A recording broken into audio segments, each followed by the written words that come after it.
नमस्कार, भारत भाग्य विधाता में आपका स्वागत है। आपके साथ मैं हूं आकाश सोनी।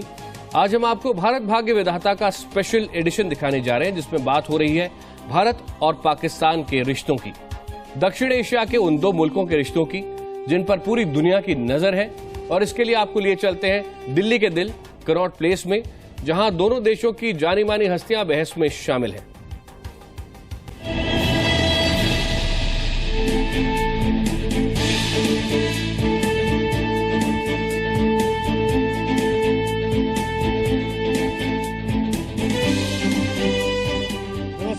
सुमित अवस्थी। जी इलेक्शन समिट का मंच एक बार फिर सज चुका है। दिल्ली का दिल कनॉट प्लेस से आप सबका तहे दिल से स्वागत है। और आज हम बात करने वाले हैं भारत और पाकिस्तान के बीच पिघल रही इस बर्फ के बारे में। करीब 26 सेकंड का हैंडशेक होता है नवाज शरीफ साहब के साथ और नरेंद्र मोदी के बीच। करीब 45 मिनट की बातचीत होती है दोनों मुल्कों के डेलीगेशंस के बीच, जिसमें दोनों मुल्कों के वजीर आजम भी मौजूद थे, यानी नवाज शरीफ और नरेंद्र मोदी। पर ये 45 मिनट की मुलाकात और 26 सेकंड का हैंडशेक क्या 65 साल पुरानी बर्फ को पिघला पाएगा? यही है सबसे बड़ा मुद्दा। क्या 65 साल के बाद अब भारत को पाकिस्तान पर भरोसा करना चाहिए?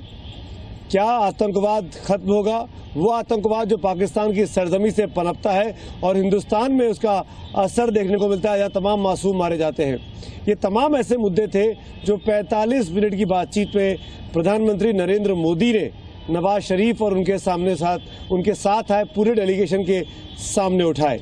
यहाँ मौजूद बहुत सी जनता है जिनके मन में सवाल होंगे, आप सबको भी मौका मिलेगा। और मेरे साथ 3 खास मेहमान यहाँ मौजूद हैं हमारे मंच पर। सबसे पहले उनका परिचय कराऊं। मेरे साथ जाने माने हॉकी के प्लेयर, हमारे पूर्व कप्तान जफर इकबाल साहब हैं। बहुत बहुत स्वागत है जफर इकबाल साहब। उन लोगों में से है जिन्होंने पाकिस्तान को मात देकर आखिरी बार मेडल हासिल किया था हिंदुस्तान ने जब। बहुत बहुत स्वागत है सर आपका। लेफ्टिनेंट जनरल राज कादियान हमारे साथ कल भी थे, हमारे डिफेंस एक्सपर्ट, आपका भी स्वागत है। और बीजेपी के प्रवक्ता संबित पात्रा साहब हमारे साथ हैं। डॉक्टर संबित पात्रा बोलना चाहिए, मुझे माफी चाहता हूँ, डॉक्टर साहब है।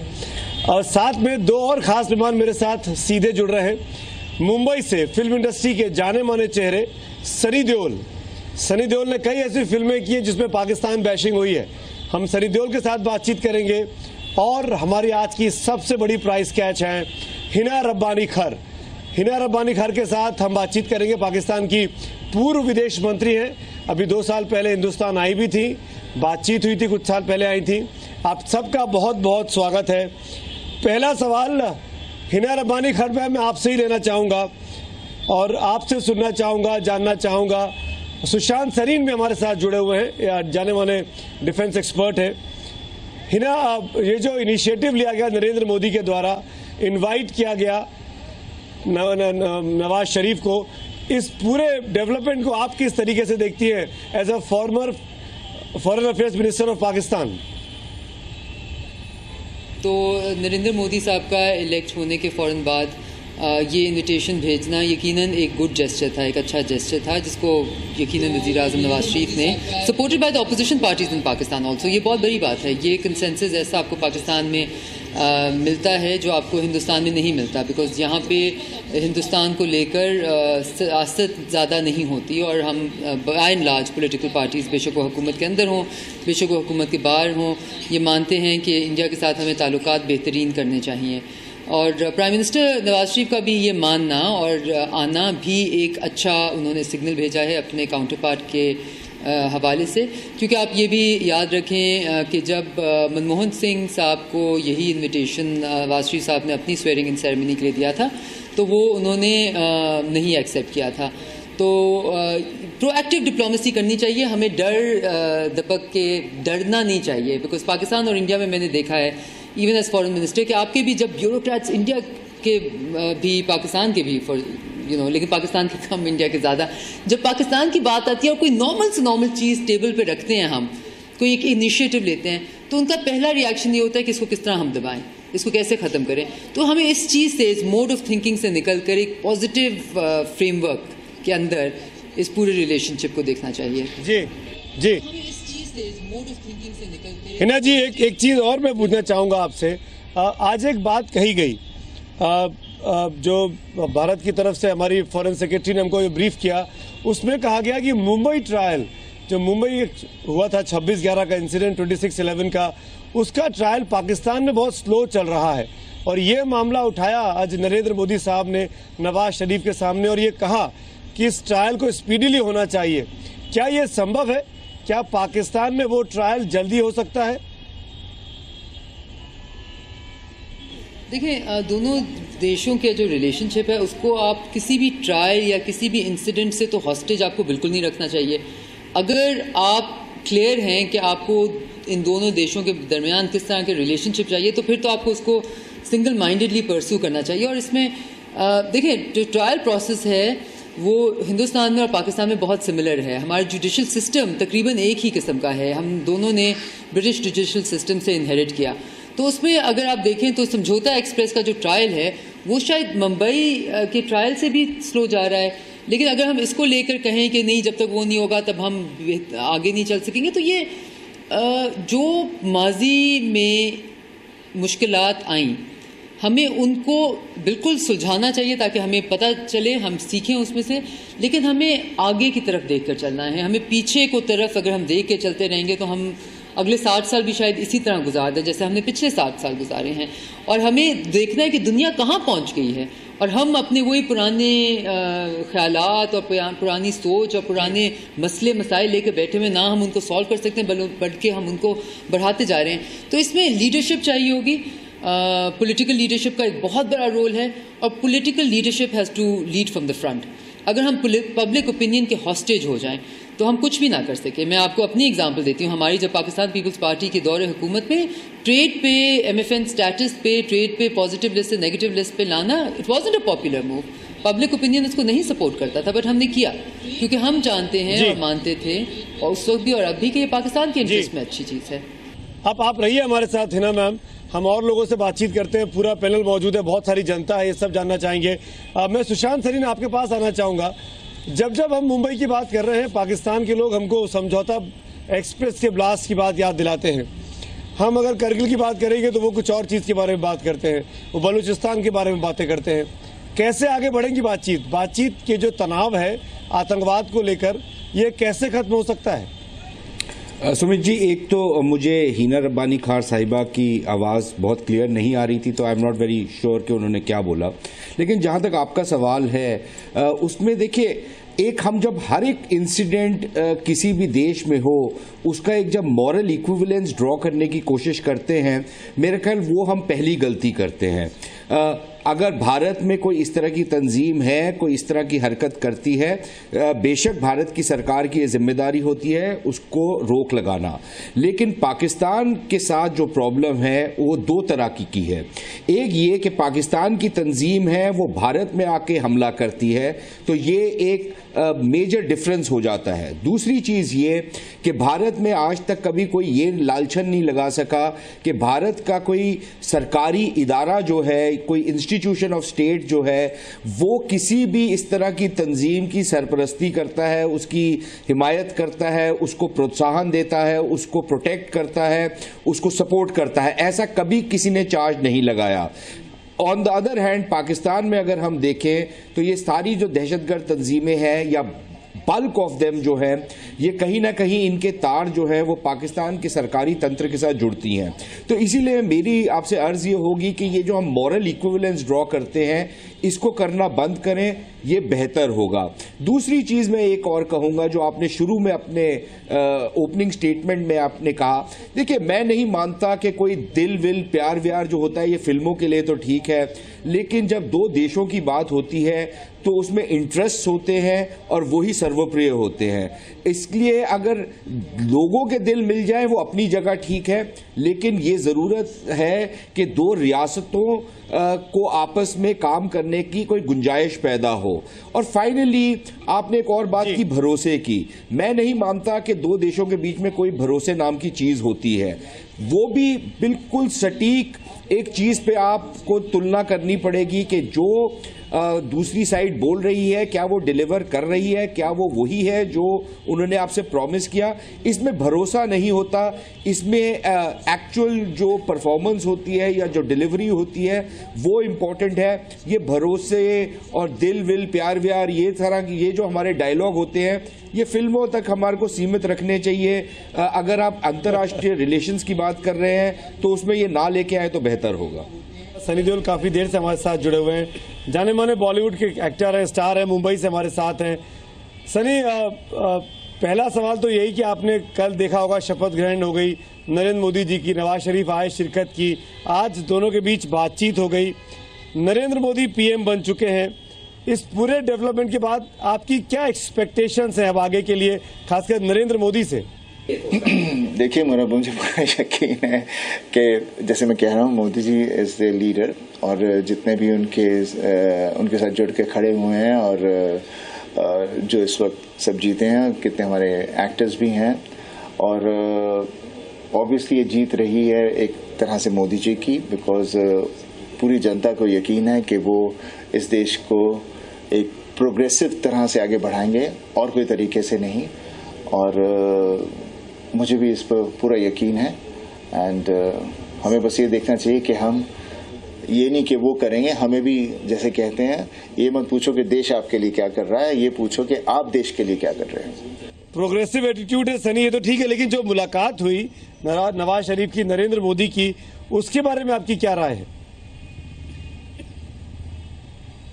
देखिए दोस्त, हर मुल्क में जितने भी हमारे नेबरिंग कंट्रीज हैं, सब थक चुके हैं इस झगड़े से और बगैर मतलब की पॉलिटिक्स से, जिसकी वजह से मासूम लोग मरते हैं और कोई नहीं, और ये सब जानते हैं। और इसीलिए इस वक्त एक मोदी जी आने का यही सबको उम्मीद है कि चारों तरफ एक दोस्ती रहेगी और इंसानियत आगे बढ़ेगी, और जो बहुत ज़रूरी है, बिकॉज मेरे हिसाब से इंसानियत सबसे बड़ा मज़हब है, उससे बढ़कर कोई चीज़ नहीं है। और जो लोग इसे मानते हैं तो वो ज़रूर अपने घर में अपने माँ बाप, अपने बच्चों को प्यार करते हैं, वही इंसानियत के बारे में जानते हैं। आपने बहुत सी ऐसी फिल्मों में काम किया है, गदर हो गई, हीरो हो गई, हीरो द स्पाई, जिसमें जो विलन होता था फिल्मों का वो पाकिस्तानी होता था, और आप पाकिस्तानी हीरो विलन्स को, पाकिस्तानी कैरेक्टर्स को बहुत धुनाई करते हैं अपनी फिल्मों में।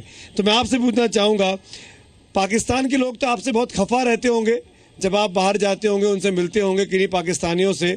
ऐसे में जब हमारे यहाँ फिल्में ऐसी बनती रहेंगी और इस तरह के हम पाकिस्तान बैशिंग करेंगे, तो क्या संबंध अच्छे बन पाएंगे, हो पाएंगे?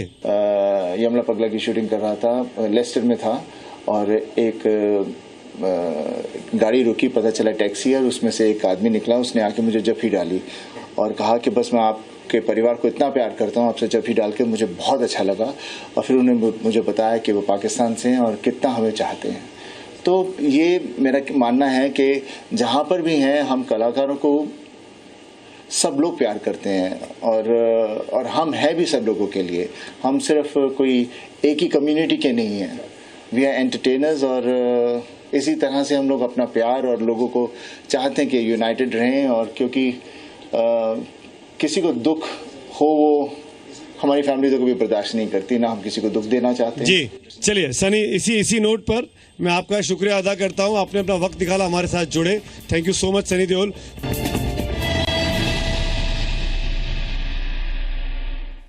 आज जो स्टेटमेंट इशू किया जाने के पहले नवाज शरीफ साहब ने खुद पढ़ा, उससे बड़ी पॉजिटिविटी दिखाई दी, बहुत सकारात्मक दिखाई दी। स्मिता जी बड़ी खुश हैं, सुशांत सरीन उसको पॉजिटिवली ले रहे हैं, कुलदीप नैयर साहब खुश हैं, आर्मी उसको किस तरीके से देखती है, भारतीय सेना का क्या रिएक्शन होगा? देखिए, ये पॉइंट किसी ने बोला है कि वो बहुत अच्छे शब्द बोल के गए हैं, उससे हमारी उम्मीद होनी चाहिए। उम्मीद रखना अच्छी बात है। ये तो औपचारिकता है, अगर वो हमारी 24 घंटे से ज्यादा मेहमान नवाजी का इस्तेमाल करके गए तो अच्छी बातें ही बोलेंगे। अच्छा, वो हमारी बिरयानी का असर था। बोलना एक बात है, उस पर अमल कितना कर पाएंगे। अगर हम उनको एक कंसेशन दें कि भाई शरीफ साहब की नीयत साफ है, लेकिन क्या उनमें काबिलियत है उस नीयत को अंजाम देने की? दुआ साहब क्या जवाब देंगे कादियान साहब की बातों का? पाकिस्तान पे भरोसा हमको नहीं कर सकते हैं, अतीत हमको कहता है। नवाज शरीफ और जो आए अच्छा हुआ, शुरुआत है, लेकिन पहले बहुत शुरुआतें हो चुकी हैं। शुरुआत है, उनकी नीयत भी हो सकती है। काफ़ी इंटरव्यूज़ में पहले भी कह चुके हैं, जब भी है 3 बार बन चुके हैं प्राइम मिनिस्टर, डिलीवर नहीं कर पाते। जब भी कुछ मूवमेंट होती है, कुछ ना कुछ हो जाता है, या तो कू होती थी या फिर अब उनके लिए दो बड़ी मुश्किलें हैं, उसका अगर सामना कर पाएंगे तो आगे बात बढ़ सकती है।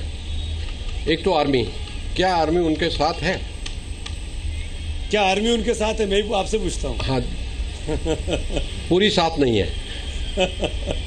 आर्मी में ऐसे लोग हैं उनकी आर्मी में जो उनके साथ नहीं होंगे। IASI उनके साथ है। दूसरा मिलिटेंट्स, हफीज सईद उनके साथ है। वो तो पहले ही धरना मारना चाहते थे कि इनकी विजिट को भी रोकने के लिए। जी हाँ। So there are two major problems, one is the army और दूसरा मिलिटेंट्स। दोनों को साथ ले पाएंगे तब जाके वो अमन के रास्ते पे ज्यादा चल पाएंगे। जनरल मसूद, मैं आपसे पूछना चाहूंगा, पाकिस्तान में क्या रिएक्शंस है? आज जो हैंडशेक हुआ, जो स्टेट्समेंट इशू हुए दोनों तरफ से, पाकिस्तान किस तरीके से देख रहा है? जी, पाकिस्तान तो मेरे ख्याल में इसको बहुत खुशाइन चीज़ समझता है और ज़्यादातर लोग और ज़्यादातर अवाम पाकिस्तान के जो हैं वो ये चाहते हैं इस वक्त के पाकिस्तान और इंडिया के ताल्लुकात जो हैं वो बेहतर हों। और मेरे ख्याल में एक लिहाज से जिस किस्म से पाकिस्तान को दावत दी गई और जिस तरीके से नवाज शरीफ साहब ने उसको कबूल किया और बार बार प्राइम मिनिस्टर साहब हमारे नवाज शरीफ साहब जो हैं वो मुसलसल ये कह रहे हैं कि मैं इंडिया से अपने ताल्लुकात को बहुत अच्छे करना चाहता हूं। ये तमाम चीज़ें ऐसी हैं जिससे मेरे ख्याल में एक लिहाज से फ़िज़ा जो है वो तो बेहतर हो रही है। अब ये दूसरी बात है कि किस तरीके से आइंदा पेशरफ्त होती है, ये चीज़ें ज़रूर लोगों के दिमाग में ये सवाल उठते हैं कि क्या वाकई में ये जो एक अच्छा माहौल बना है, क्या इस माहौल को तब्दील किया जा सकता है और इसको ठोस मामलात पर, चाहे वो तिजारत का हो, वीज़ास का हो, जो सरहद की मुस्तहकम होने का हो। जनरल मसूद, क्या आप इस बारे में हमको बता सकते हैं कि इस बार पाकिस्तान की सरकार, गवर्नमेंट, पाकिस्तान की आवाम और पाकिस्तान की आर्मी, क्या ये सब लोग एक ही पेज पे हैं? क्या ये सब लोग अमन चाहते हैं? मैं आर्मी को अंडरलाइन करके आपसे पूछ रहा हूं। जी, मैं बिल्कुल समझता हूं आपकी बात। पहले तो मुख्तलिफ आपने देखा कि कारगिल वगैरह हुआ जो बड़ा अफसोसनाक था, लेकिन अब वो ऐसी बात नहीं है, इसलिए कि फ़ौज भी ये चाहती है कि ज़्यादातर पाकिस्तान जो है वो फोकस अपना जो अंदरूनी ख़तरा है, जो अंदरूनी थ्रेट है, उसके ऊपर ज़ोर दिया जाए। और आप देखें कि पाकिस्तान की इक़्तिसादी हालत भी काफ़ी कमज़ोर है और ये कोशिश है कि इक़्तिसादी हालत को बेहतर बनाया जाए, अवाम की हालात को बेहतर किया जाए। तो इस लिहाज से फ़ौज जो है वो भी सिविलियन क़यादत के साथ खड़ी हुई है इस मामले पर और ये चाहती है कि अगर इंडिया से ताल्लुक़ात बेहतर होंगे तो हमें मशरक़ी सरहद के ऊपर इतना फोकस और नहीं करना पड़ेगा। ज़्यादा तवज्जो जो है हमें अपने जो अंदरूनी ख़तरे हैं उनके ऊपर करना पड़ेगा और इससे हमारे रिसोर्सेज जो हैं वो ठीक फोकस्ड रहेंगे और हर लिहाज से मेरे ख्याल में और हर इदारा जो है इस वक्त चाहता है कि इंडिया और पाकिस्तान के ताल्लुकात बेहतर हों। जावेद अख्तर साहब, एक सवाल मैं आपसे लेना चाहूँगा। आप गीत लिखते हैं, आपने बहुत बढ़िया गाना लिखा था फिल्म रिफ्यूजी में जो आजकल खूब चल रहा है, सरहदें वाला, जिसमें कहा गया है कि गीत की, संगीत की, नदियों की कोई सरहद नहीं होती। मैं ये पूछना चाहूँगा आपसे, एक हमारी भाषा, एक हमारी देखने का, हम दिखते एक जैसे हैं, हमारा खान पान एक जैसा है, हमारा पारिवारिक हमारे वैल्यूज़ वही हैं, क्या तरीका हो सकता है दुश्मनी भुलाकर दोस्ती करने का, गले मिलने का, दिल से दिल मिलाने का? सबसे पहले तो मैं समझता हूँ कि ये जो इस्टेब्लिशमेंट्स हैं, जो हुकूमतें हैं, उनको इस बात पे यकीन होना चाहिए कि इसके अलावा कोई रास्ता नहीं है। यही सही है और यही मुनासिब रास्ता है कि अमन हो, दोस्ती हो। मुझे तो कभी कभी बड़ा अफसोस होता है, 1945 में सेकेंड वर्ल्ड वॉर ख़त्म हुई थी, जिसमें जर्मनी ने फ्रांस के शहरों को तबाह कर दिया था, बेल्जियम को तबाह कर दिया था, पोलैंड को तबाह कर दिया था, इंग्लैंड में बकिंगम पैलेस तक पे बम गिर रहे थे। और उसके बाद जब अलाइड फोर्सेस गई तो उन्होंने बर्लिन को तहस नहस कर दिया। वो मुल्क जो एक दूसरे पे इस तरह से हमला कर रहे थे 1945 तक, आज वहाँ कॉमन करेंसी है, कॉमन मार्केट है। एक मुल्क से दूसरे मुल्क आप टहलते हुए चले जाते हैं, कार में बैठ के चले जाते हैं, कोई तकलीफ नहीं, कहीं जाके नौकरी कर लीजिए, कहीं जाके बिजनेस कर लीजिए, एक यूरोपियन यूनियन बन गई है। हम 1947 में अलग हुए थे और जहां अलग हुए थे आज भी वहीं के वहीं खड़े हुए हैं। और दावा हमारा ये है कि हम लोग जो हैं बड़े सिविलाइज्ड लोग हैं, वेस्ट के लोगों में तो इमोशन नहीं होता है, हम में है, ये पाकिस्तान को भी दावा है और हमें भी। लेकिन ज़रा देखिए कि हम अपने प्रॉब्लम नहीं सॉल्व कर सके, बड़े दुख की बात है। और जितनी जल्दी हो, इसलिए कि दुनिया में मुल्क तरक्की नहीं करते, दुनिया में रीजन्स तरक्की करते हैं। आप अगर नक्शा देखेंगे तो आपको मालूम होगा कि वेस्टर्न यूरोप एक हाल में है, ईस्टर्न यूरोप एक हाल में है, अफ्रीका एक हाल में है, लैटिन अमेरिका एक हाल में है, नॉर्थ अमेरिका एक हाल में है, फार ईस्ट एक हाल में है, गल्फ एक हाल में।